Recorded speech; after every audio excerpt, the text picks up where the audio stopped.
शुक्र गुजारी इस चीज को भी काफी बना देती है जो हमारे पास है। किसी नामालूम ने कहा है हमारे 21 दिन के चैलेंज का तीसरा दिन शुक्र गुजारी। असल खुशी का राज यही है। ज्यादातर लोग इस पर गौर करते हैं कि इनके पास क्या नहीं है, लेकिन जब हम अपनी तवज्जो उन नेमतों पर डालते हैं जो हमें मिली हैं, तो जिंदगी पुरसुकून और बाबरकत लगने लगती है। आज का अमल, एक शुक्रगुजारी डायरी शुरू करें। रात को सोने से पहले 3 चीजें लिखें जिनके लिए आप शुक्रगुजार हैं।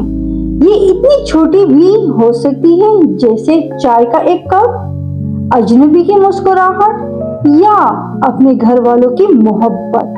21 दिनों के आखिर तक आपके पास 63 वजूहात होंगी जो आपको याद दिलाएंगी कि आप किस कदर बाबरकत हैं।